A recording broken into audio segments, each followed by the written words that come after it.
Hello, c'est Gonzague, je suis accompagné de Baptiste qui tient la GoPro, c'est mon caméraman de talent. Aujourd'hui, on essaye un vélo à assistance électrique, un VAE. Si vous avez déjà vu les vidéos précédentes, un VAE, c'est un vélo en Europe qui vous assiste électriquement jusqu'à 25 km/h. Et le modèle qu'on essaye aujourd'hui, c'est un Moustache Friday 27 FS5. Alors le nom est un peu à dormir debout. Moustache a divisé sa gamme en noms de jours. Donc il y a Saturday, etc. dans les noms des vélos. Et celui-là, c'est le Friday. Le positionnement de ce vélo, c'est un vélo qui va vous permettre de vous déplacer de façon confortable en ville. Il a un petit côté SUV, il est tout suspendu, il est quand même assez massif et il est extrêmement confortable. Qu'est-ce que c'est l'intérêt donc? C'est que vous allez pouvoir, si vous avez besoin d'aller au travail pour faire vos déplacements, prendre des chemins ou des endroits qui n'ont pas forcément été adaptés au vélo, c'est-à-dire tout lisse, un bon béton. Avec celui-là, pas d'inquiétude, vous êtes couvert. Ça, c'est un truc quand même assez agréable de ce Moustache. Moustache, c'est une marque française. Donc ça, c'est quand même aussi assez cool à noter et qui fait beaucoup d'intégration dans ces vélos. Qu'est-ce que ça veut dire? C'est-à-dire qu'ils vont travailler avec les constructeurs des composants pour faire quelque chose à la fois d'esthétique, d'intelligent, de robuste et de pratique. Par exemple, on voit ici la batterie est vraiment intégrée, le tube de batterie qui est fait par Bosch est intégré dans le cadre du vélo ici et quand même amovible. Je vous propose qu'on aille faire un petit tour. Voilà. Oups. J'ai utilisé le vélo pendant plus de 400 km, donc j'ai quand même eu le temps de me faire un bon avis sur le sujet, sur des parcours urbains à la fois, mais aussi en sortant un petit peu des sentiers battus. Dans des endroits où il a un très fort avantage, c'est les montées. Et chaque jour pour aller chez moi, je dois monter des rues assez pentues dans Paris. Donc ça a été un bon moyen de tester cette partie assistance électrique parce qu'il y a une spécificité de ce modèle, c'est qu'il est équipé d'un moteur Bosch sur lequel on va revenir juste après, qui a énormément de couple, c'est-à-dire il a énormément de puissance pour vous aider dans des situations difficiles qui solliciteraient vos jambes, parfois vraiment dans des montées qu'on aurait du mal à faire sans être un cycliste expérimenté. Je vais tomber dans un truc.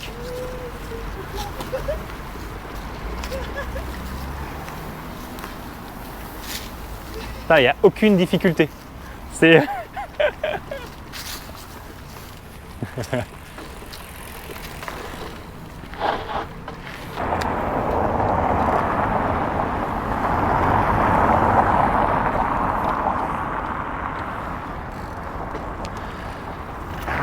C'est parti!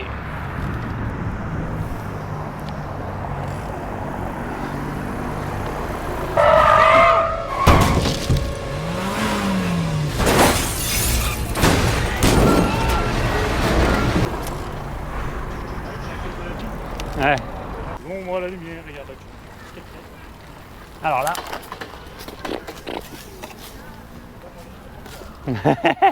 Ah bon? Je vois pas pourquoi.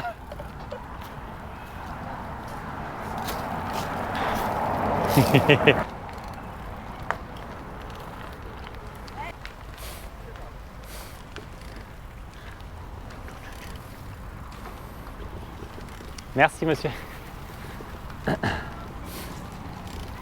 Donc voilà le Moustache. Alors évidemment avec beaucoup de vélos vous pouvez aller rouler dans l'herbe et des terrains un petit peu accidentés.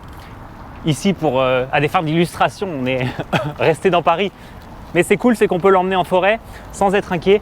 Il a des pneus qui sont quand même sacrément gros, donc ça assure énormément de confort. Avec les suspensions, on va venir absorber les irrégularités du chemin et de la route. Ça rend le vélo agréable à utiliser même sur les pavés, ce qui n'est pas le cas des vélos non suspendus quand même. Bon, alors ce que je vous propose du coup, c'est de faire un petit tour des caractéristiques de ce vélo, à commencer par le moteur. Donc c'est un moteur Bosch Performance Line CX. Qu'est-ce que ça veut dire? Rien concrètement, mais par contre, en fait, c'est un moteur qui est extrêmement compact et qui a, comme je le disais, beaucoup de couple. Ça veut dire qu'il va avoir beaucoup de force pour vous assister dans des situations comme des montées très importantes où le moteur va développer une puissance qui est impressionnante. Hier, j'étais dans des montées justement très raides à Sèvres, à côté de Paris, et le moteur fait parfaitement cet office. Et pour un moteur en pédalier, il est très compact. Les moteurs d'ailleurs dans le pédalier, c'est considéré comme ce qui se fait de mieux pour les vélos à assistance électrique parce que c'est ce qu'il y a de plus naturel. Quand vous avez le moteur dans la roue avant c'est souvent un peu plus fragile, moins puissant et le vélo vous traîne, alors que là, il vous aide à pédaler. Le Performance Light CX, il a aussi une particularité, c'est qu'il y a très peu de résistance au pédalage. C'est-à-dire que si vous l'utilisez au-delà des 25 km/h d'assistance et que c'est vous qui fournissez de l'énergie, vous n'avez aucun problème à atteindre les 30 km/h et pas l'impression de vous traîner un tank, malgré le fait que ça soit quand même un vélo qui fait 23 ou 25 kg. Je préciserai d'ailleurs toutes les caractéristiques techniques dans le descriptif de la vidéo et dans un article écrit qui sera lié à la description de la vidéo avec des photos, etc. pour plus d'infos. Donc moteur de compétition, c'est vraiment le top. 75 Nm de couple, ça explose à peu près tout ce qui se fait sur le marché. Autre particularité, il a pas mal de capteurs. Donc il a un capteur qui va lui permettre de savoir avec quelle force vous pédalez, à quelle vitesse vous pédalez et également à quelle vitesse va le vélo. Et basé sur toutes ces informations, il fait des calculs pour vous aider de façon dynamique. Ça fonctionne très bien. Pour alimenter ce moteur, on a une batterie amovible que je vais sortir. Et comme ça, après, je ne pourrai plus allumer le vélo. Voilà, elle est cachée dans un cache qui est ici. Donc ça, c'est le travail d'intégration de Moustache. C'est d'avoir fait un cadre de vélo qui peut accueillir cette grosse batterie. Évidemment, c'est plus simple. Voilà. Donc on la détache comme ça. Alors moi, le vélo m'a été fourni avec une batterie plus grosse que ce qu'il a d'office. Donc j'ai eu plus d'autonomie. Elle se charge là. Il y a un port de charge ici. On a un bouton ici qui affiche l'état de charge de la batterie aussi, avec des petits témoins, comme les MacBook à une époque. Et voilà, c'est très simple à installer et désinstaller. On la met comme ça. Et puis ça permet de ne pas remonter le vélo chez soi quand on vit en appartement par exemple. C'est une contrainte qui existe sur d'autres vélos dont la batterie est non amovible. Voilà, c'est verrouillé par une clé qui empêche qu'on vous pique la batterie. Et le vélo, on peut aussi le charger directement ici.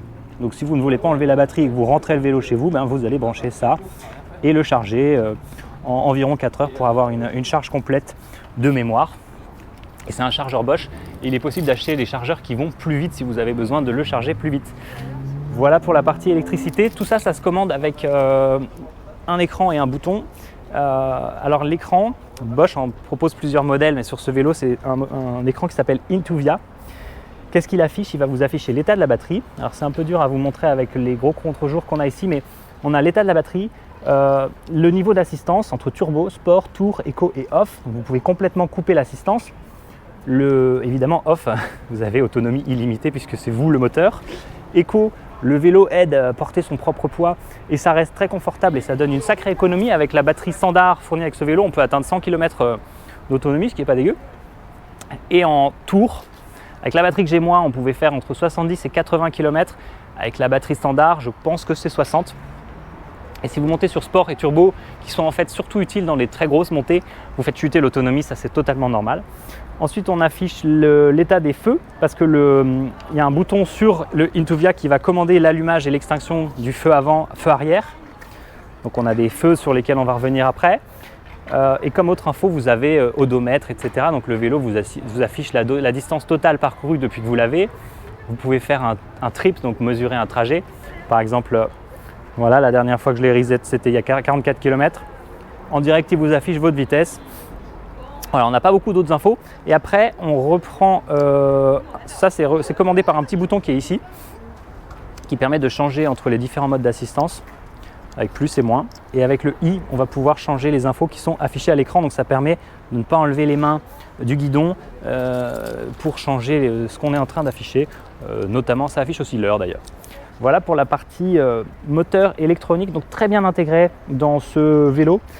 J'essaierai de vous montrer en lien dans l'article des photos de ce que font les concurrents, c'est rarement de ce niveau-là. Ensuite, pour pouvoir arrêter la machine une fois qu'elle est lancée, on a du freinage Shimano. Donc c'est deux freins à disque à la fin, un à l'avant, un à l'arrière, d'assez grand diamètre. Donc freinage voilà, hydraulique, ça marche super bien. C'est très bien intégré aussi, c'est assez joli ça. D'ailleurs en parlant d'intégration, je fais un petit saut en arrière, mais c'est le truc qui est plus chagrinant quand on a des composants Bosch comme ça, c'est que ça fait des fils qui circulent un peu partout. Et évidemment, vous pouvez être inquiet dans les villes du vandalisme parce que si quelqu'un vient vous couper ces fils, vous allez perdre beaucoup de fonctionnalités. J'ai oublié deux choses. D'ailleurs, à ce sujet, on a un bouton ici qui permet de marcher avec le vélo à ses côtés et le vélo vous aide à avancer. même s'il n'est pas si lourd que ça à faire marcher. Là, ça va, quand on fait ça, ça le fait avancer. La potence, enfin cette partie du vélo, en fait, on peut la plier assez facilement pour le rentrer chez soi et qu'il ne prenne moins de place. En fait, vous allez pouvoir tourner ça et ça réduit l'encombrement en largeur du vélo. Donc ça, c'est un bon point même pour l'emmener dans les transports, même si encore une fois, il est quand même assez encombrant. Et j'arrive jamais à bien la bloquer par contre. En forçant, c'est pas bien, c'est pas comme ça. Il faut se réaligner. Voilà. Et un autre petit point négatif que j'ai oublié de dire, mais c'est que cet élément qui est amovible, là actuellement il est vissé avec une vis de sécurité. Si on vous le vole, eh ben, le vélo ne démarre plus. Et donc le problème c'est qu'il faut en permanence l'enlever. Donc contrairement au vélo où c'est très intégré, par exemple Vandemove qu'on a pu voir dans une vidéo précédente où on a tout l'électronique dans le cadre, et ben ça, si on vous le vole ou si on vous coupe ce fil, vous êtes dans la merde. Ensuite, pour transmettre l'énergie à la roue arrière, on a un système de dérailleur à 11 vitesses. Voilà, on a donc 11 plateaux ici. Ça se change à l'avant par une gâchette rapide, donc, qui n'est pas utilisable à l'arrêt, mais voilà, ici on va passer rapport avant-arrière. Évidemment aussi une petite sonnette. Pour la partie confort maintenant, parce qu'on a couvert à peu près tout ça. Ah oui, et des pédales avec beaucoup de grip. Donc ça donne le côté un peu off-road du vélo. Pour la partie confort, on a 3 composants qui entrent en jeu. Une suspension à l'avant avec 100 mm de débattement. Donc c'est-à-dire que vraiment la fourche peut s'enfoncer assez loin. Elle est verrouillable, donc vous pouvez décider que vous allez rouler beaucoup sur du plat et que la fourche ne doit plus s'enfoncer. Et elle est aussi ajustable en rebond avec un petit réglage qui est ici et en précharge ici. Donc ça se règle vraiment, c'est un composant haut de gamme de la marque Suntour, très très confortable. À l'avant et à l'arrière du vélo, vous avez des pneus Schwalbe Super Moto X machin de 27,5 pouces.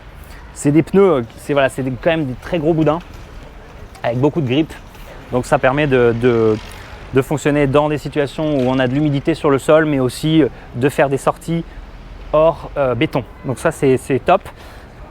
Donc ça c'est l'avant. À l'arrière, même pneu, mais surtout on a ici cette cartouche pour la suspension qui a priori est faite par Moustache, qui elle aussi vient gérer 100 mm de débattement. Et on va également là pouvoir gérer à la fois, on peut remettre de l'air ici, et ici on va pouvoir gérer 2 modes, un pour rouler plutôt sur du plat et un pour avoir une absorption qui est plus relative à des terrains un petit peu accidentés. Voilà, je crois qu'on a un peu fait le tour. Aussi pour le dernier élément de confort, la selle, c'est une selle Brooks et elle n'est pas particulièrement confortable, ça c'est un peu dommage, c'est une selle très rigide dans un plastique, donc elle a une bonne gueule mais elle fait un peu mal aux fesses. Et en termes d'accessoires, ce qu'il nous reste à voir, c'est donc les lumières. On a à l'avant un catadioptre, donc c'est un réfléchisseur. Donc ça c'est un élément qui est dit passif, c'est-à-dire il est alimenté par le reflet de la lumière d'autres gens, une voiture, une moto, etc. Un phare à LED ici qui est alimenté par la batterie du vélo. C'est 12 volts, ça éclaire pas mal, c'est bien, il faut, comme je le dis dans toutes mes vidéos sur les vélos, voir et être vu. Mais ça fait encore des fils qui partent dans tous les sens. Et à l'arrière, dans le garde-boue, on a un catadioptre également rouge ici et un phare à LED, donc qui permet là aussi d'être vu. On en profite d'être ici. Le vélo est équipé en série, de garde-boue métal extrêmement résistant. Et d'ici un porte-bagages qui va permettre de venir installer des sacoches avec ce système d'attache à 3 points qui est très simple.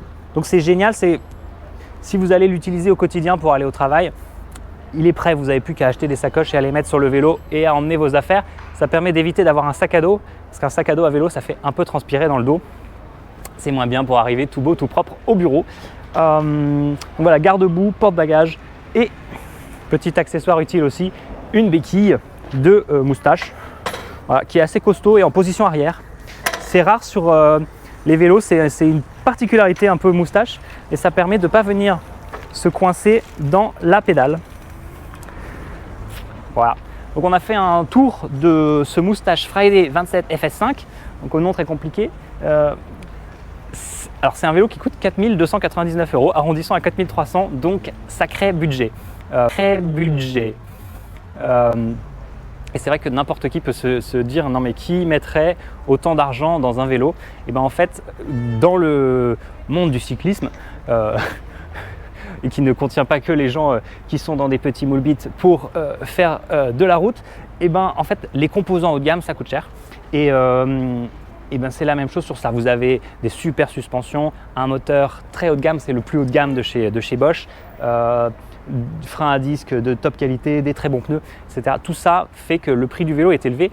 Mais en fait, si vous l'utilisez tous les jours, moi je trouve que ça vaut largement le coup, plutôt que d'aller acheter, je ne sais pas, un scooter ou autre chose qui finalement peut vite coûter cher et revenir cher à l'utilisation. Celui-là, une fois que vous l'avez, il ne vous coûte que des pneus et des plaquettes de frein. Donc petite somme, 4300 balles, c'est vrai que ça pique. Bon, il y a des aides des villes, par exemple, à hauteur de 500 € selon les endroits où on se trouve, mais ça ne fait pas drastiquement diminuer le prix du vélo. En revanche, vraiment, si je devais m'acheter un électrique et que j'avais ce budget, ben, je crois que c'est celui que j'achèterais tout de suite.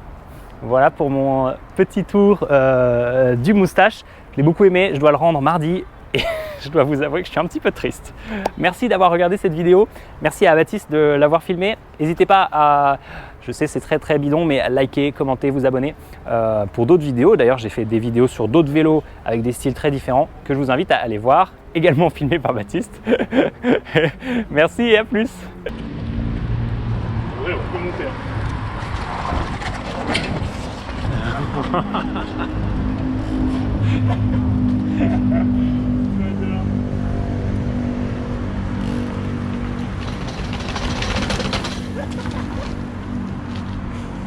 Tu lèves un peu l'avant.